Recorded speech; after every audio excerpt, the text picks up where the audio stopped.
제목은 하나님과 동행할 수밖에 없습니다. 그렇게 잡았습니다. 오늘이 교회사 중에서는 중요한 기념일 중에 하나인데요. 종교개혁 기념주일이고 이번 주 화요일이 종교개혁 기념일입니다.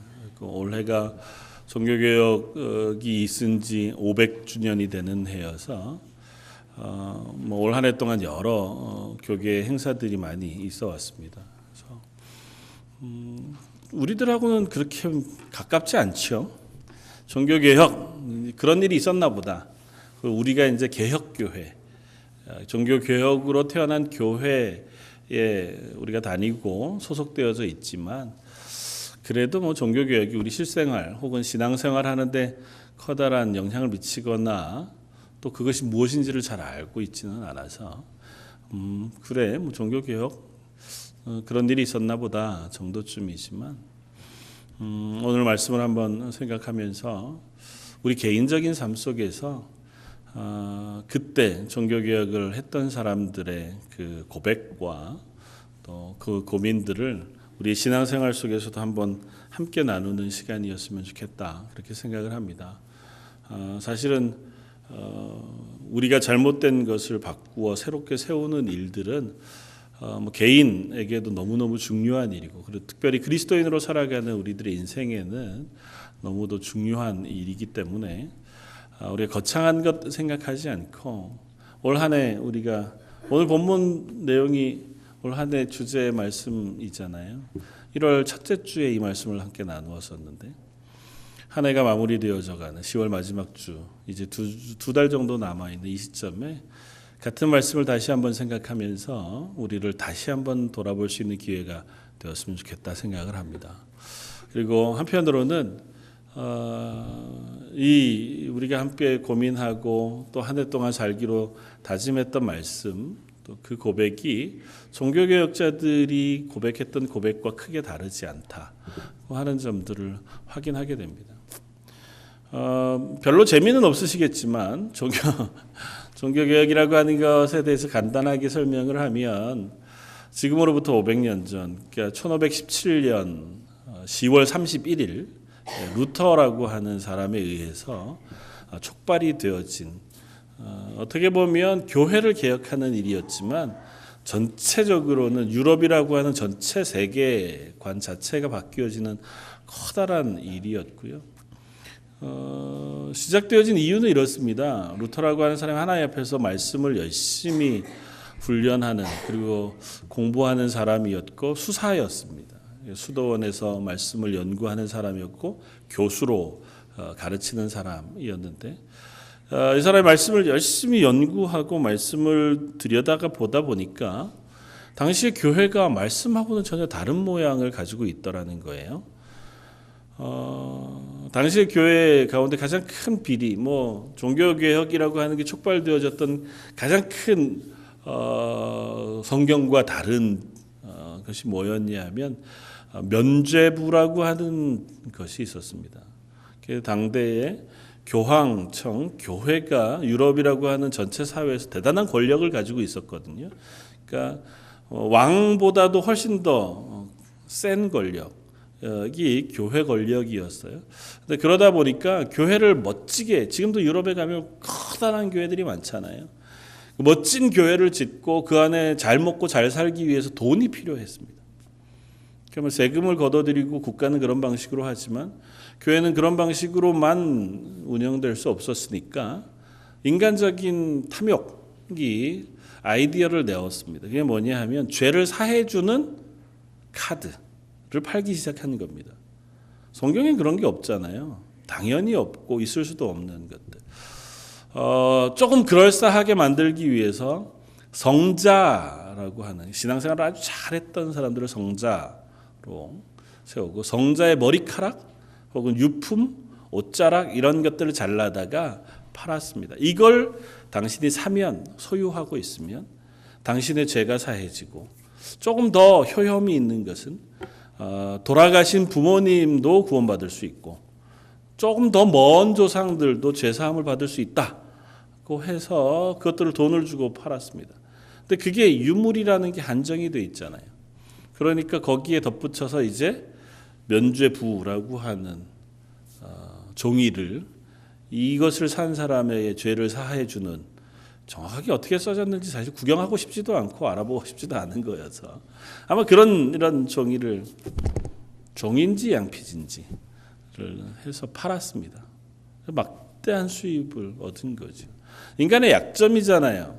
죄사함 혹은 구원, 지옥, 그것으로부터 건져질 수 있다면 이 정도쯤은 투자할 만한 가치가 있다. 근데 루터가 아무리 생각해, 종교개혁자들이 아무리 생각해 보아도, 말씀을 아무리 연구해 보아도 그건 아니다는 거죠. 구원은 오로지 예수 그리스도의 십자가의 구원, 그 피를 믿는 믿음으로만 구원받는다 그 하는 것이 성경의 가르침이고, 그리고 그 구원을 가르치는 것은 오직 성경 안의 말씀으로만 되어져 있다는 것입니다. 그 말씀 이외의 것은 아무것도 우리의 믿음의 기준이 될 수 없다. 그러니까 지금 그때 당시에 교회가 이야기하고 있는 그 많은 것들은 성경에 나와 있지 않은 것들이더라는 거죠. 그래서 말씀, 오직 말씀으로, 오직 믿음으로, 그리고 그것이 우리의 힘으로 할 수 없어서 오직 하나님의 은혜로, 그리고 그 모든 것 가능하게 하시는 것은 오직 성령께서 우리 가운데 허락하시는 그러니까 이 고백을 따라서 말씀으로 돌아가자, 하나님의 은혜로 돌아가자, 그렇게 고백했고, 그것이 개혁이 되어서 새로운 하나님 앞으로 돌아가는 운동들이 되었습니다. 그렇게 세워진 교회가 저희 이제 개신교, 개혁교회라고 불리우는 교회들이고, 그 바탕 위에서 저희들은 말씀 위에 중심으로 살아가려고 애써갑니다. 근데 문제는 그렇게 한번 하고 나면 그것으로 끝이 나느냐? 그렇지 않다는 거죠. 현대교회가 혹은 개인의 삶 속에서도 그렇게 한번 예수 믿고 구원의 은혜 가운데 내가 하나님의 사람으로 서기로 작정했다 할지라도 또 자꾸 되돌아가는 그런 자리에 서 있게 되어지고, 그래서 매 순간마다 내 신앙을 점검해보고 내가 하나님의 말씀 위에 잘 서 있는가를 확인해보고 또 그 길로 가기 위해서 분투하고 하나님의 은혜를 구하는 그런 자리에 서야 하겠다는 것이고, 그런 의미에서 오늘 본문에서 얘기하는 walk with God, 하나님과 함께 걸어가는 삶, 그것은 결국은 지금 우리에게도 요구되어지고 우리도 기대할 만한 그러한 것이겠다 생각해서 오늘 다시 한 번만 그 말씀을 나눠보면 좋겠다 이렇게 생각을 합니다. 창세기 5장은 족보가 기록되어져 있는 장입니다.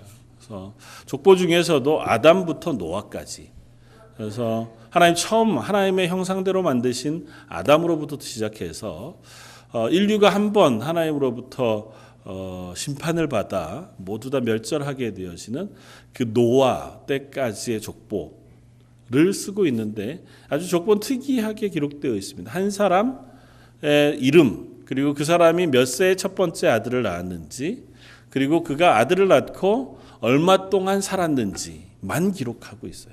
다른 기록이 전혀 없습니다. 그러니까 이 5장의 기록을 통해서 하나님 우리에게 가르치시고자 하는 말씀이 분명히 있겠다. 첫 번째는 5장 1절부터 5절까지는 첫사람 아담과 하와에 대한 기록이 나옵니다. 그러면서 우리들에게 명확한 것을 알려줘요. 뭐냐 하면 사람은 하나님이 지으셨다. 5장 1절, 이것은 아담의 계보를 적은 책이니라. 하나님이 사람을 창조하실 때에 하나님의 모양대로 지으시되 남자와 여자를 창조하셨고, 그들이 창조되던 날에 하나님이 그들에게 복을 주시고 그들의 이름을 사람이라 일컬으셨다. 하나님이 사람을 만드셨다는 것입니다. 그러니까 저와 여러분들은 하나님이 만드신 존재들입니다. 또 하나님께서 만드시던 그때에 사람들에게 복을 주셨다, 축복해 주셨다고 씁니다. 하나님께서 아담과 하와를 만드시고 그들에게 복을 주시며 가라사대 번성하라, 하나님 앞에서 이 땅 가운데 충만하라, 그렇게 말씀하시고 그들에게 복을 부어주신 것처럼 지금도 하나님은 하나님의 만드신 사람, 저와 여러분들을 향해서 축복하시는 하나님이시다 하는 사실 우리는 일단은 알 수 있습니다. 그들에게 남자와 여자로 만드시고 이름을 주셨습니다. 아담과 하와라고 하는 이름을 주셨는데 세상의 모든 동물들의 이름은 아담이 지어요.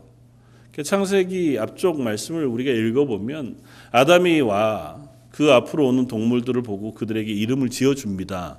그런데 정작 아담과 하와의 이름은 자기가 짓지 않습니다. 하나님이 주세요.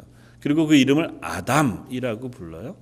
아담이라고 하는 뜻은 흙에서 나온 존재, 그러니까 흙이라는 의미예요. 그러니까 뭐 정확한 원어의 뜻으로 따지면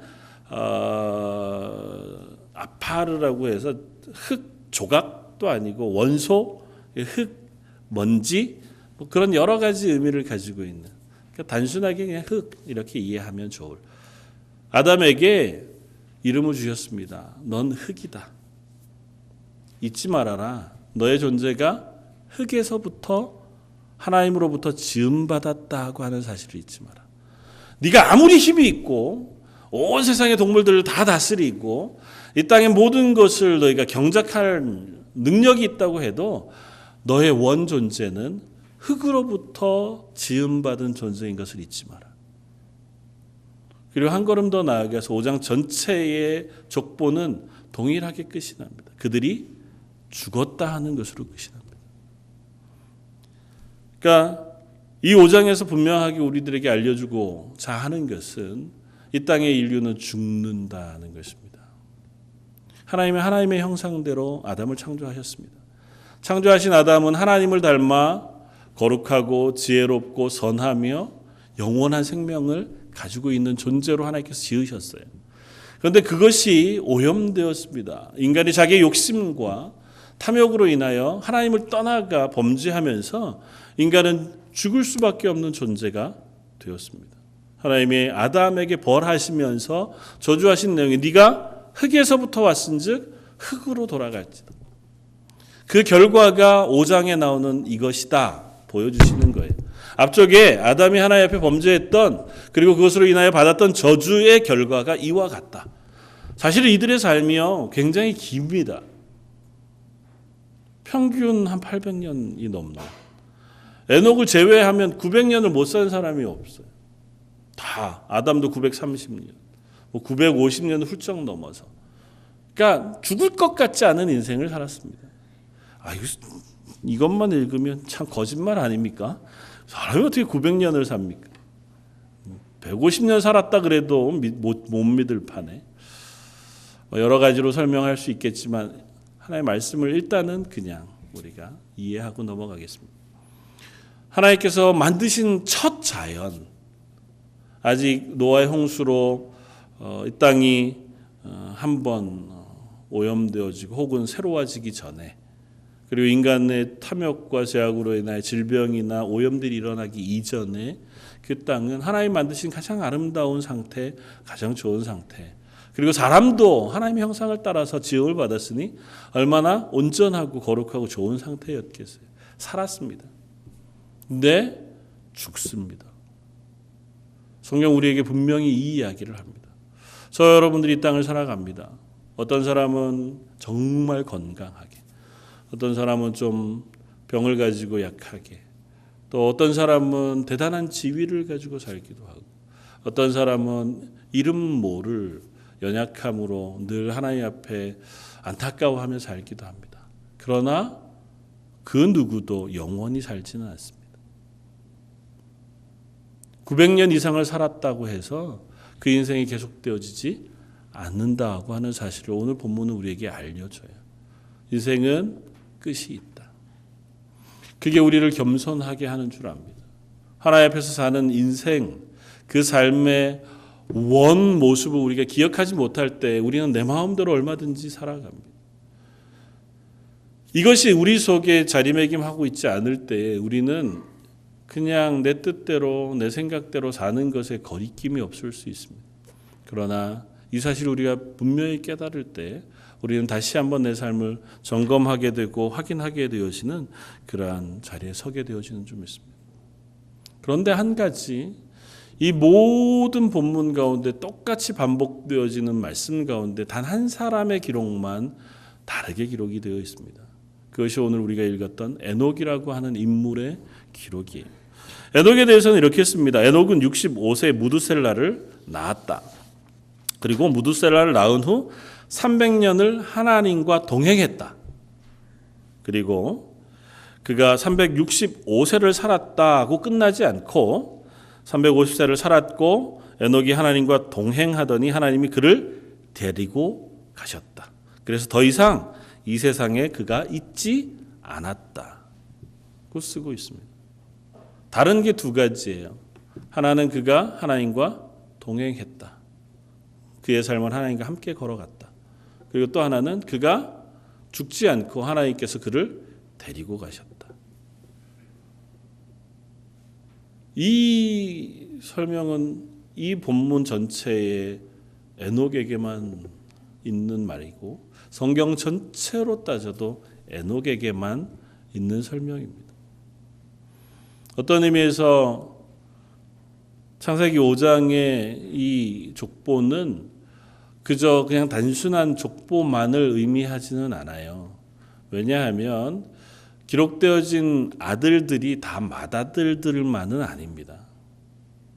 아담의 예를 통해서도 우리는 알 수 있습니다. 아담이 130세에 자기의 모양 곧 자기의 형상과 같은 아들을 낳아 이름을 셋이라 했다.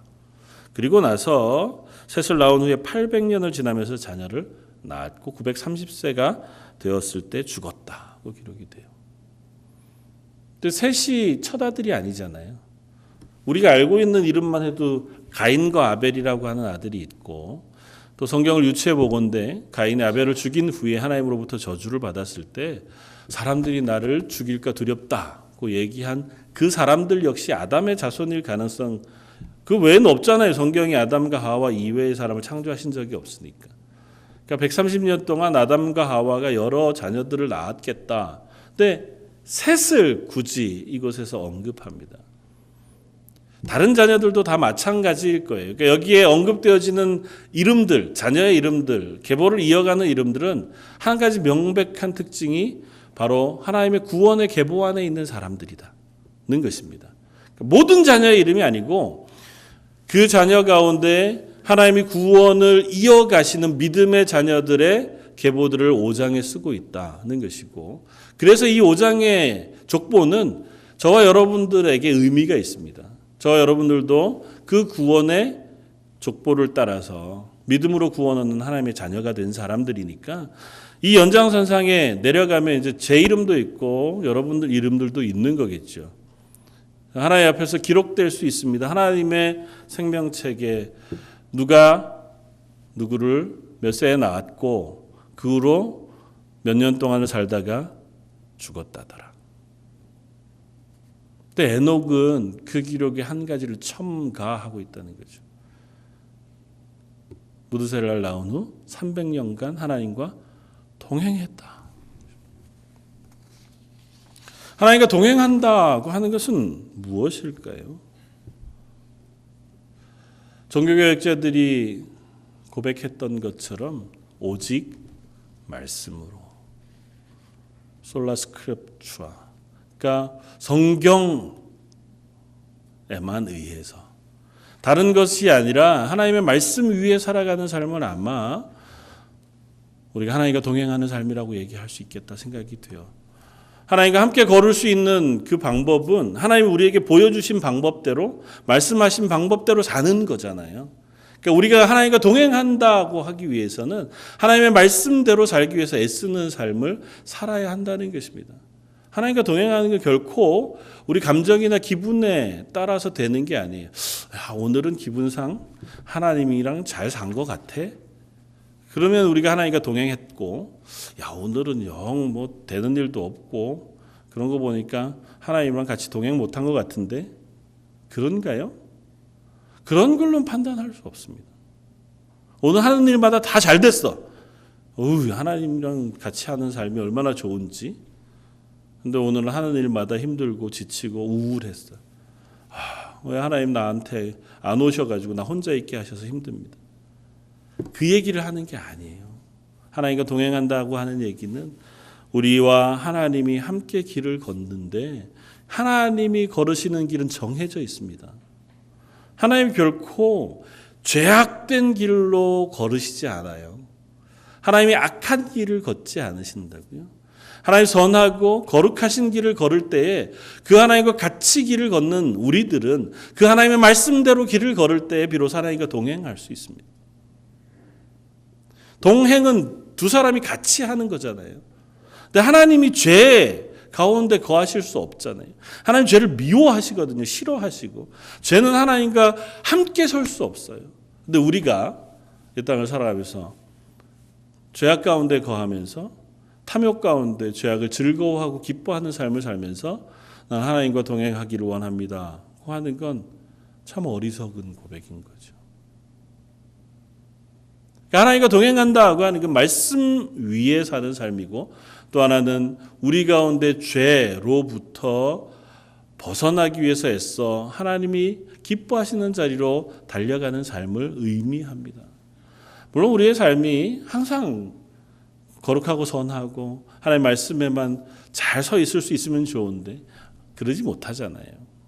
그러나 그렇다 하더라도 우리가 우리 스스로를 자꾸 점검해서 내가 죄를 기뻐하는 자리가 아니라 선을 즐거워하는 자리, 하나님이 우리에게 명령하신 명령에 순종하는 자리. 하나님이 명령하신 거 그렇게 많지 않아요.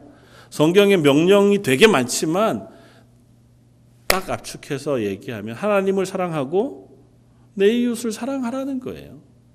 그 연장선상에서 모든 것이 다 설명이 되잖아요. 하나님 사랑하기 때문에 하나님이 기뻐하시는 일들을 하라는 거잖아요. 너의 탐욕이 아니라 하나님이 허락하시고 부르신 소명에 따라서 살라는 것입니다. 이웃을 사랑하기 때문에 가난한 자를 도와주라는 것이고 너를 미워하고 악한 사람이라도 용서해 주라는 거고요. 너의 말을 조심하라는 거고 너의 물질을 잘 쓰라는 것입니다. 그러니까 그대로 살려고 애쓰는 거예요. 늘 성공하지 못한다 할지라도. 그래야 우리가 하나님과 동행할 수 있습니다. 그러니까 하나님이 우리에게 그것을 요구하시는 거예요. 그리고 종교개혁자들이 고민했던 것 역시 그 선상에 있습니다. 내가 사는 삶이 하나님 앞에서 사는 삶이고 하나님이 부르심 가운데 사는 삶인 것을 기억하는 것, 그것이 내가 그리스도인으로 사는 삶이다고 하는 고백을 그들도 했었습니다. 에녹이 산 삶도 우리가 살아야 할 삶도 그것과 동일한 줄 압니다. 그러나 그것이 우리의 뜻대로만 되지도 않는다는 사실 역시 우리가 확인합니다. 말씀을 묵상하다가 한 사실을 생각해 봅니다. 오늘 본문은 이렇게 우리에게 써요. 22절 무두셀라를 낳은 후 300년을 하나님과 동행하며 자녀를 낳았다. 왜 굳이 에녹이 365년 동안 하나님과 동행하며 살았다고 쓰지 않고 무두셀라를 낳은 후에 300년을 하나님과 동행했다고 기록하고 있을까? 물론 이건 이제 성경이 우리들에게 명확하게 에녹은 딱 300년만 하나님과 동행했고 65년은 아니야 이렇게 설명하는 건 아니니까 그냥 우리가 묵상하면서 은혜를 나누기 한번 고민해 보면 하는 마음에서 나누어 봅니다. 아마 이런 것은 아니었을까? 에녹도 무두셀라를 낳기 전의 삶은 여기에 나오는 족장들과 별반 다르지 않은 삶을 살았겠다. 여기에 나오는 족장들이 다 악하게 살지 않았어요. 비교적 믿음의 사람들이었고 하나님이 가르치신 가르침대로 살아갔던 사람들이었기 때문에 에녹도 그와 다르지 않은 삶을 살았겠다. 그런데 에녹이 무두셀라를 낳고 나니 비로소 하나님과 동행하는 삶을 살아갈 수 있게 된 것은 아닐까. 왜냐하면 여러분은 어떤지 모르겠지만 제 평생에 제일 기도 열심히 했던 때 중에 한 때가 우리 애들 낳을 때였던 것 같아요. 자녀가 낳을 때쯤 되면 그러면 하나님 다른 건 기대하지 않고 손가락 발가락 잘 있게 해주십시오. 건강하게 해주십시오. 산모 건강하게 해주십시오. 이게 유일한 기도 제목이 되잖아요. 그리고 낳으면 그 아이가 잘 자라게 또 건강하게 위해서 기도하고 또 좀 연약한 것이 있을 때는 그 아이를 위하여 기도하기 시작하는 것이 우리들의 삶인 것을 봅니다. 어쩌면 처음으로 남을 위해서 기도하는 거죠. 내가 남을 위해서 이렇게 열심히 기도할 수 있는 사람인 것을 드디어 깨닫는 게 우리 자녀들을 낳았을 때 아닐까. 에녹도 그런 것은 아니었을까 하는 생각을 해봅니다. 잘 믿음으로 살아갔지만 무드셀라를 낳기 전에는 그저 그냥 믿음으로 그 거리를 걸을 수 있었. 그러나 자녀를 낳고 나서야 비로소 내가 죄인인 것을 깨닫고 하나님의 은혜를 구하는 자리에 서지 않을 수 없는 그런 사람 되었던 것은 아닐까. 그러면서 종교개혁자들이 고민했던 코람데오라고 하는 고백을 생각해 봅니다. 하나님 앞에서 보이지 않는 하나님이시지만 우리의 삶의 모든 것이 그 하나님 앞에서의 삶인 것을 기억하는 삶을 살기를 원했습니다. 하나님은 전지전능하시고 우리의 모든 삶 가운데 함께 동행하시는 하나님이시라면 내가 어느 곳에 있든지 하나님 그곳에 계시다는 거잖아요. 우리가 눈으로 보지 못하니까 그 하나님 인식하지 못하고 살지만 그 하나님 만약에 내 눈앞에 보이시는 분이라면 내가 어딜 가도 내 눈앞에 함께 계시다면 우리의 삶은 조금은 달라지지 않겠나. 그것이 종교개혁자들이 고백하고 고민했던 삶이었고 그 고백은 오늘 에녹의 삶에서 비추어 보아도 아마 동일하게 비춰질 수 있겠다. 우리 자녀들이 우리들의 삶을 본받는 사람인 것을 봅니다. 만약에 내가 산 그대로 우리 자녀들이 삶을 살아간다면 우리들은 조금은 더 다른 삶을 살지 않을까요? 내가 하는 말투를 그대로 자녀들이 따라간다고 하는 사실을 우리가 안다면 우리가 말하는 것이 조금 변하지 않을까. 우리가 결정하는 결정들이 그대로 우리 자녀들에게 영향을 미치는 삶인 것을 우리가 기억한다면 우리가 조금은 더 하나님 앞에 건강하게 그리스도인으로 살 수 있지 않을까. 나는 하나님 앞에서 그렇게 해서 못 살지만 니네는 그러면 안 돼. 나는 이렇게 못 살았지만 야 니네는 절대 그러면 안 돼. 우리가 자녀들에게 제일 많이 하는 얘기들이잖아요. 그리고 괘씸하게도 우리 아이들이 이제 머리가 크면 부모님에게 반항하면서 하는 얘기가 거기도 하잖아요. 아빠는 안 그랬어. 아빠도 그래 놓고. 그럼 할 말이 없어져요. 그럼 뭐라 그래요? 나는 그렇더라도 니들은 그러면 안 되지. 아빠는 어른이니까 그렇지. 니는 아직 잘하니까 잘해야지. 말을 하면서도 잘 말이 안 돼요. 분명한 것은 자녀는 부모를 닮습니다. 그래서 부모는 자녀를 위해서 축복할 자격을 주신 것 같아요. 부모는 자녀를 위해서 축복할 뿐만 아니라 그들의 삶을 책임져야 할 의무도 있는 사람들인 것을 봅니다. 그래서 우리는 하나님 앞에서 나의 삶을 조금 더 바르게 걷기 위해서 애쓰는 사람 되어야 하는 줄 압니다. 그러나 안타깝게도 그것이 늘 성공하지만은 않더라는 거예요. 안타까운 건지 한편으로는 감사한 건지요.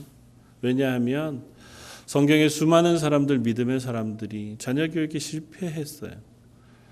믿음장이라고 불리는 히브리서 11장에 나오는 믿음의 선진들, 정말 믿음으로 살았던 그 사람들 중에도 자녀 교육에 실패한 사람이 얼마나 많은지요. 우리가 잘 아는 다윗이라고 하는 사람도 자녀 교육을 성공하지 못했습니다. 자녀가 서로 죽이기도 했고 아버지를 반역하기도 했고 아버지의 후궁들을 대낮에 겁탈하기도 하는 그런 자리에 서기도 했습니다. 솔로몬도 자녀 교육에 실패했고 하나님 세우셨던 그 귀한 사람이었던 사무엘도 자녀를 믿음으로 잘 양육하는 데 성공한 것 같아 보이지 않습니다.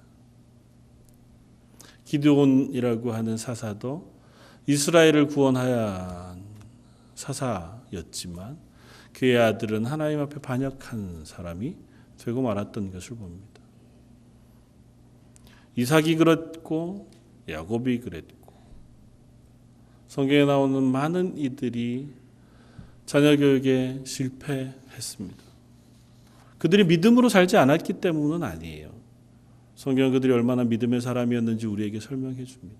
물론 그들이 실수하기도 하고 넘어지기도 했지만 그 실수와 넘어짐 때문에 자녀들이 실패한 거라고 믿기에는 그들이 너무 믿음의 사람이었습니다. 그러니까 우리가 그냥 보기에도 이렇잖아요. 어떤 분 정말 믿음으로 잘 살아요. 그런데 이상하게 자녀들이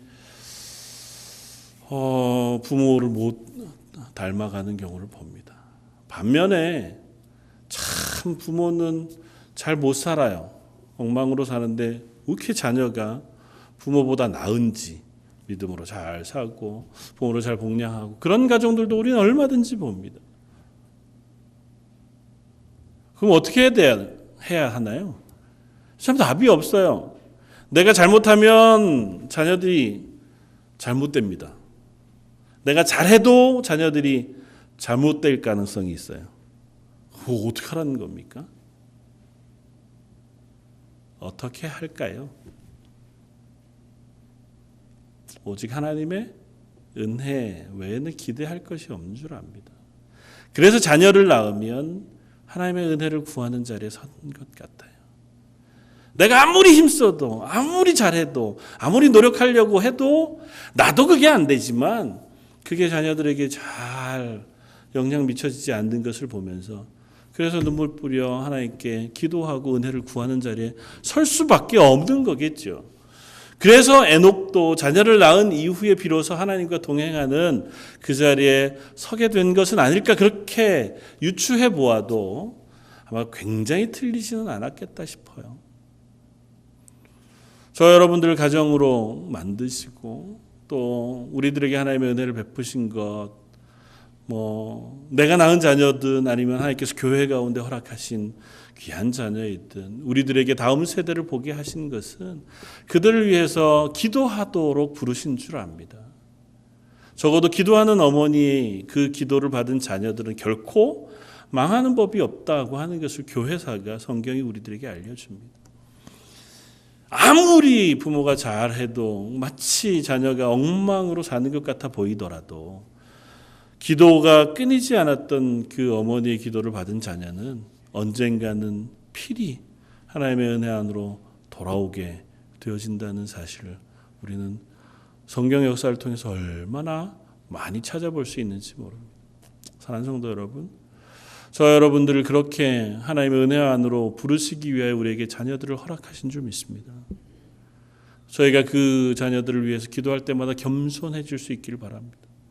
하나님, 나뿐 아니라 이 자녀들을 또 하나님이 내게 만나게 하신 우리 교회의 어린 생명들을 하나님의 은혜 가운데 품어주십시오. 제가 할 수 있는 것이 많이 없는 것을 고백합니다. 내가 그들에게 본이 되지도 못하고 그들에게 좋은 것을 나누어 줄 수 있을 만한 믿음의 사람도 되지 못하지만 하나님께서 은혜를 베풀어 주십시오. 그리고 한 가지 더, 그것으로 내 할 일을 다 하고 나는 엉망으로 살지는 말아야겠다 생각합니다. 하나님도 그러실 거 아니에요. 기도만 하고 너는 그렇게 살면 되겠니? 하나님과 동행한다고 하는 그 삶은 하나님의 은혜를 구함과 아울러 나도 그 하나님께 기도한 대로 살기 위해서 애쓰는 것을 포함하는 것이다 생각이 되어지고, 에녹의 예를 들어서 우리가 확인하는 것처럼 오직 하나님의 은혜 앞으로 나아갈 때에만 우리가 하나님과 동행할 수 있는 자리에 설 수 있는 사람들 되어지겠다 생각이 되어집니다. 그래서 가능하다면 우리가 서로를 위해서 기도할 수 있기를 바랍니다. 우리 자녀들을 위해서 기도할 수 있기를 바랍니다. 그리고 한 걸음 더 나아가서 우리 자녀들이 속한 공동체, 사회, 이 땅을 위해서도 기도할 수 있기를 바랍니다. 종교개혁자들이 그저 내 신앙만 개혁되어지고 바르게 되어지기를 원한 것이 아니라 나로 인하여 이 사회가 변화되기를 원했어요. 왜냐하면 하나님이 우리를 그리스도인으로 부르신 것은 각각 개인 한 사람 한 사람을 이 땅에 교회로 부르신 것이고, 그리고 그 사람에게 소명을 맡겨 사회를 향하여 봉사하고 사랑을 나누어 주며 교회로서의 역할을 감당하도록 부르셨다고 고백했습니다. 그래서 그들은 그 사회 안에서 정직하기를 원했고, 그 사회 시스템을 건강하게 바꾸려고 했었고, 사회 안에서 약한 자들을 돕기 위해서 수고했습니다. 어쩌면 서구 사회의 복지 숱한 그 모델들의 첫 걸음이 거기에서부터 출발한 것인 것을 봅니다. 그러니까 아울러 우리도 그냥 나만 신앙생활 잘해야지, 우리 자녀만 잘 되면 좋겠다 해서 그칠 것이 아니고, 우리 자녀들이 사는 이 사회가 건강한 사회가 될 수 있도록 하나님 은혜 베풀어 주십시오. 자녀들과 교회가 그 역할들을 감당할 수 있게 해주시길 바랍니다. 우리가 먼저 본이 되어 정직하게, 또 그 사회를 향하여 봉사하고 사랑을 나누어 주고 헌신할 수 있는 그러한 교회, 우리의 삶이 되게 해 주십시오. 그렇게 우리가 변화되어질 때에 우리로 인하여 이 땅이 변화되어지고, 이 땅이 변화되어질 때 그 땅에 사는 우리의 자녀들이 하나님의 은혜 가운데 설 수 있게 되어지는 줄 믿습니다. 저와 여러분들의 삶이 그래서 조금은 더 넓은 시각으로 우리가 속한 사회를 바라보고 그 사회를 위하여 기도하고 또 헌신하고 봉사할 수 있는 자리에도 서게 되어지길 원합니다. 그럴 때에 그것이 우리의 기쁨이 되어질 줄 믿고, 또 그렇게 하실 능력을 하나님 우리에게 부어주시는 줄 믿습니다. 그래서 종교개혁자들도 오직 성령으로라고 고백했습니다. 성령이 우리에게 은혜를 부어주셔야만 우리가 그 삶을 살 수 있습니다. 성령께서 우리와 함께 해주셔서 그 일을 하게 하시지 않으면 우리가 개인이 가지고 있는 능력과 애씀, 수고나 열심들은 한계가 있습니다. 심지어 루터 역시 자기에게 도전해오는 숱한 도전들 때문에 늘 싸웠다고 전해져요. 루터가 기도하고 성경을 번역했던 그곳에 가보면 벽에 커다란 잉크 자국이 있는 그대로를 남겨두었다고 얘기합니다. 그를 괴롭히는 도전들이 있어서 사탄아 물러가라, 그 유리로 되어진 잉크병을 던져야 할 만큼 그도 늘 싸움 속에 있었다고 고백합니다. 우리도 마찬가지인 것 같아요.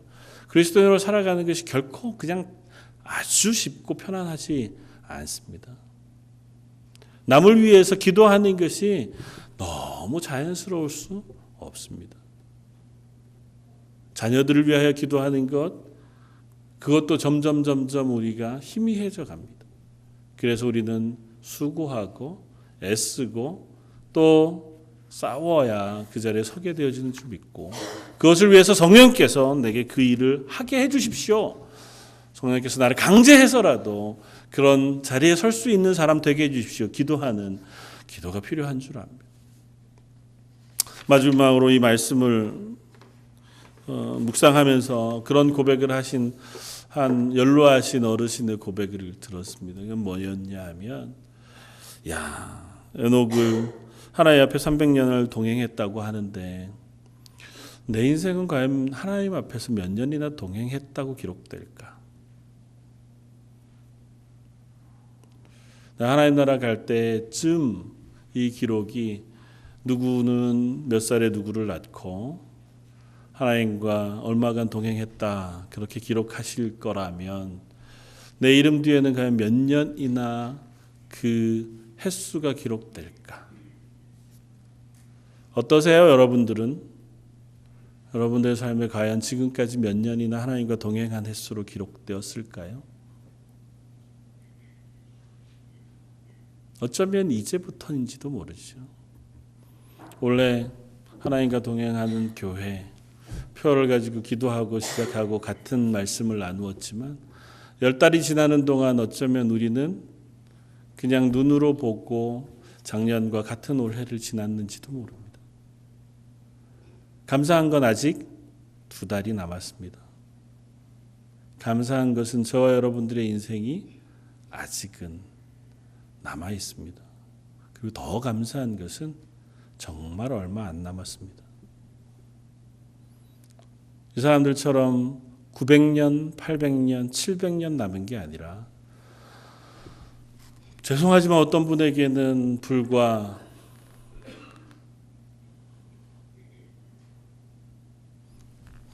한 1년, 길게는 10년, 또 감사하게 50년 혹은 80년 그런 인생이 우리에게 남았는지 모르지만 결코 계속되지 않는 줄 압니다. 우리에게 남은 인생 하나님 앞에 적어도 나는 하나님과 동행하였다 하고 기록한 시간 몇 년은 가지고 하나님 앞에 가기를 원합니다. 이제 끝까지 부족했지만 지금이라도 내가 하나님과 동행하는 사람 그렇게 기록되기를 원합니다. 그런 고백이 저와 여러분들에게 있었으면 좋겠습니다. 가을이 됐고요. 나뭇잎들이 이제 다 떨어졌습니다. 금방 심겨진 나무들도 가을이 되면 잎사귀를 떨구고 100년, 200년 된 아름드리 나무들도 가을이 되면 잎사귀를 떨굽니다. 그러나 봄이 되어 새 잎을 내는 한 그 나무는 여전히 봄을 맞고 또 열매를 맺는 나무인 줄 압니다. 저 여러분들의 인생이 얼마이건 또 얼마나 오랜 그리스도인으로의 삶을 살았건 간에 우리가 적어도 잎을 내고 열매를 맺기 위해서 수고하는 한 우리는 여전히 하나님 앞에서 그리스도인으로 사는 사람들인 줄 믿습니다. 우리의 다짐을 그리고 우리 자녀들 앞에서 교회 앞에서 힘있게 그리고 거룩하게 살기 수고하는 저와 여러분들 되시기를 주님의 이름으로 부탁해 드립니다. 같이 한번 기도하겠습니다.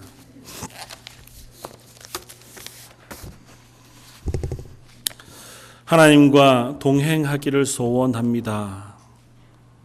그렇게 기도하지만 하나님 우리에게 하나님과 함께 걸을 수밖에 없다고 말씀하시는 줄 믿습니다. 이미 우리를 하나님의 것으로 삼으셨고 우리를 예수 그리스도의 보혈로 씻으셔서 하나님의 자녀가 되게 하셔서 우리가 걷는 걸음 가운데 하나님이 함께 하시겠다고 약속하셔서 우리는 그저 하나님과 동행하는 삶을 살아갈 수밖에 없는 존재들인 것을 믿습니다. 잊고 넘어지고 실패한 저희들 가운데 다시 말씀하셔서 일어서라 나와 함께 가자 말씀하시는 하나님의 음성을 저희가 붙잡습니다. 하나님 저희에게 은혜를 베풀어 주십시오. 하나님의 은혜를 의지해서 이 땅 가운데 남은 시간들 가운데 얼마간 하나님과 동행했다 고백하며 갈 수 있는 하나님의 사람들 되게 하여 주옵소서. 그것을 위하여 저에게 성령을 부으시고 그것이 우리들에게 고백되지 않는 이들에게는 믿음을 허락하셔서 하나님 앞에 서는 우리의 삶, 우리 자녀들의 삶, 저희 런던 제일장로교에 속한 모든 이들의 삶 되게 하여 주옵소서. 오늘 말씀 예수님 이름으로 기도드립니다. 아멘. 찬송가 430